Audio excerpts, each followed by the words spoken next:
இது மகிமை நேரம். பிதாவாகிய தேவனாலும் கர்த்தராகிய இயேசு கிறிஸ்துவினாலும் உங்கள் எல்லாருக்கும் கிருபையும் இரக்கமும் சமாதானமும் உண்டாவதாக. இந்த நாளின் செய்திக்கு ஆதாரமாக நான் எடுத்துக்கொண்ட வேத வசனம் ஏசாயா 55வது அதிகாரம் முதல் 2 வசனங்கள். ஓ தாகமாக இருக்கிறவர்களே, நீங்கள் எல்லாரும் தண்ணீர்கள் அண்டைக்கு வாருங்கள். பணம் இல்லாதவர்களே, நீங்கள் வந்து வாங்கி சாப்பிடுங்கள்.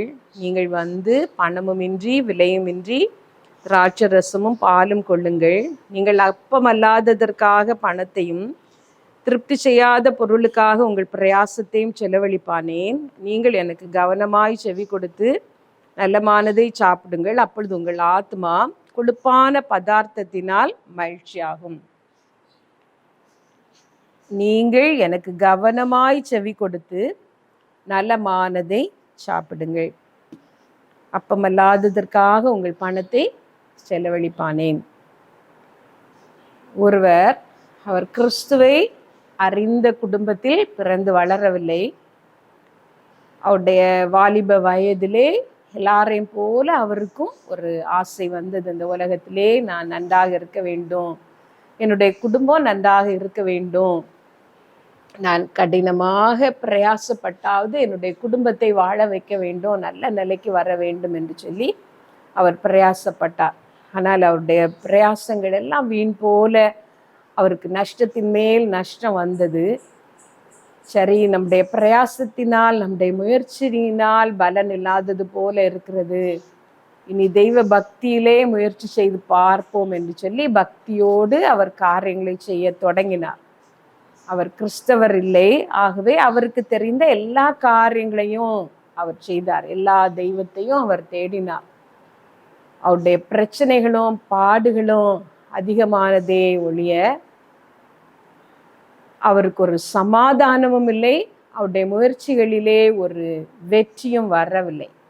கடைசியாக ஒரு நாள் அவர் யோசித்தார், இப்படி பாடுபட்டு நான் அதிக நாட்கள் வாழ்ந்து என்ன சாதிக்க போகிறேன், என்னுடைய பிரயாசம் எல்லாம் வீண், இந்த உலக வாழ்க்கையை முடித்து விடலாம், ஒரு தெய்வமும் நமக்கு பதில் தரவில்லை, இந்த உலகத்திலே வாழ்ந்து எதற்கு என்று சொல்லி அவர் தன்னுடைய உயிரை மாய்த்து கொள்வதற்காக பிரயாசப்பட்ட பொழுது மிகுந்த மனவேதனையோடு அவர் அமர்ந்திருந்த பொழுது, வாழ்வை முடித்து விடலாமா, எப்படி முடிப்பது என்று சொல்லி அவர் யோசித்து கொண்டு இருந்த பொழுது ஒரு சுவிசேஷ கைப்பிரதி அவருடைய பக்கத்திலே பறந்து வந்து விழுந்தது.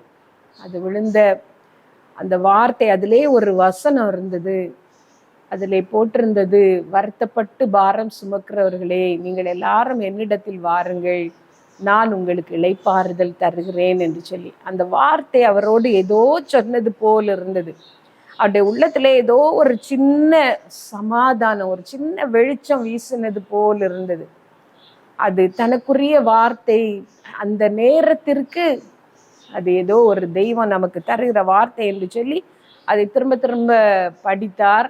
அந்த கைப்பிரதியை வாசித்த பொழுது அது ஒரு கிறிஸ்தவ பிரதி, இயேசு கிறிஸ்துவை பற்றி அறிவிக்கிற ஒரு சுவிசேஷ பிரதி. அதை வாசித்ததும், இயேசு கிறிஸ்துவிடம் வந்தால் நம்முடைய எல்லா வேதனைகளுக்கும் பாடுகளுக்கும் ஒரு சமாதானம் வரும், இயேசு கிறிஸ்து சமாதானத்தை தர வல்லமை உள்ளவர் என்று நம்பி அவர் ஜெபிக்க தொடங்கினார். தன்னுடைய ஒரு சிநேகிதனுடைய ஞாபகம் வந்தது. அவன் கிறிஸ்தவன், அவனிடம் போய் கேட்டால் அவன் வழியை சொல்லுவான் என்று சொல்லி அவனிடம் போய் அவர் கேட்டு இயேசு கிறிஸ்துவை தன்னுடைய சொந்த இரட்சகராக அவர் ஏற்றுக்கொண்டார். அவருடைய வாழ்க்கையில் இருந்த கஷ்டங்கள் ஒவ்வொன்றாக மறைய தொடங்கியது. அந்த கஷ்டங்கள் மறைவதற்கு காரணமாக அவருக்கு இருந்தது, அவர் ரட்சிக்கப்பட்ட பிறகு ஆண்டவரை பலமாக பிடித்து கொண்டார்.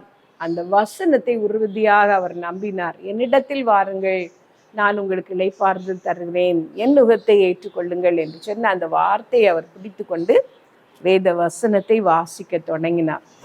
ஆண்டவருடைய வார்த்தைகளை நாம் கவனமாக வாசிக்க வேண்டும். யாருக்கோ சொல்லப்படுகிற வார்த்தைகள், அதை வாசித்து கொண்டு போவோம் என்று இல்லாமல், கர்த்தர் ஏதோ என்னிடம் பேசுகிறார், சொல்ல வருகிறார் என்கிற ஒரு உணர்வோடு கவனமாக அதை வாசிக்கும் பொழுது நம்முடைய ஆத்மாவுக்கு ஒரு இளைப்பாறுதல் கிடைக்கிறது. இளைப்பாறுதல் மாத்திரமல்ல, நாம் இன்றைக்கு வாசித்த அந்த வேத பகுதியிலே பணமுமின்றி விலையுமின்றி கொழுப்பானதை நீங்கள் சாப்பிடுங்கள், திராட்சை ரசமும் பாலும் பருகுங்கள் என்று சொல்லி வேதவசனம் சொல்லுகிறது. ஆண்டவருடைய வார்த்தை நம்முடைய ஆத்மாவுக்கு போகிற போஜனம், நம்முடைய ஆத்மாவை திருப்திப்படுத்துகிற போஷாக்கு.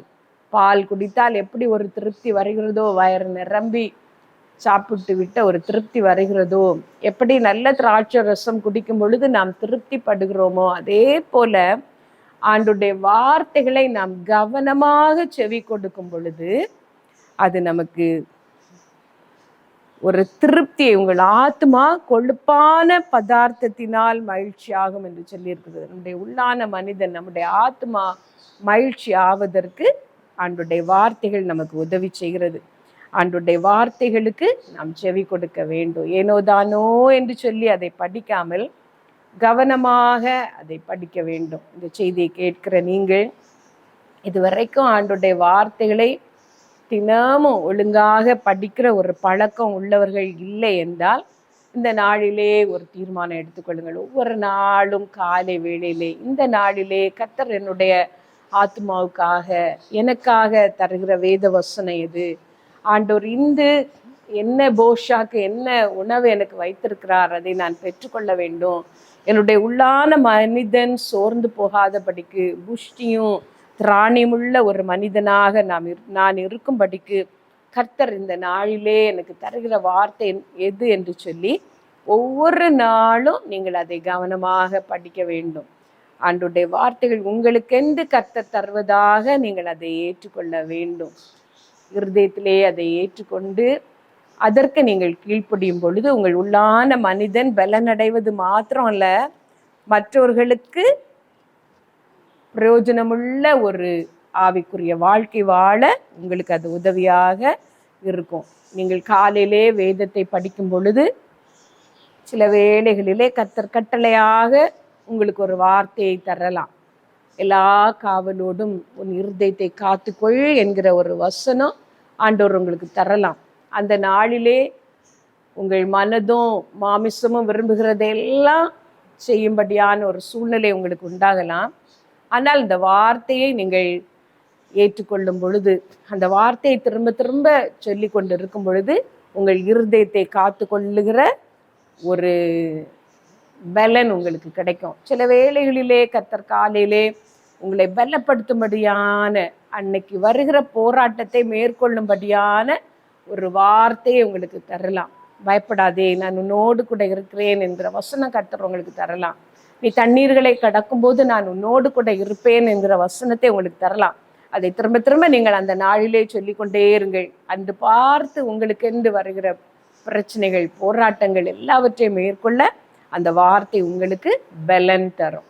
ஆண்டவருடைய வார்த்தைக்கு கவனமாக செவி கொடுத்து நீங்கள் அதை ஏற்றுக்கொள்ளும் பொழுது நீணத்தையும் கொழுப்பையும் உண்டது போல உங்கள் ஆத்மா திருப்தியாகும். எங்களை நேசிக்கிற எங்கள் நல்ல தகப்பனே, இந்த நாளிலே நீர் எங்களோடு இடைப்பட்ட இந்த வார்த்தைக்காக உம்மை நாங்கள் ஸ்தோத்திரிக்கிறோம். உம்முடைய வார்த்தைகளுக்கு நாங்கள் கவனமாக செவி கொடுக்கிற ஒரு இருதயத்தை எங்களுக்கு தாரோம். அந்தந்த நாளுக்கு அதன் பாடு போதும் என்று சொன்னீர் ஆண்டவரே. ஒவ்வொரு நாளுக்கும் தேவையான அந்த மன்னாவினால் எங்களை திருப்தியாக்கும்.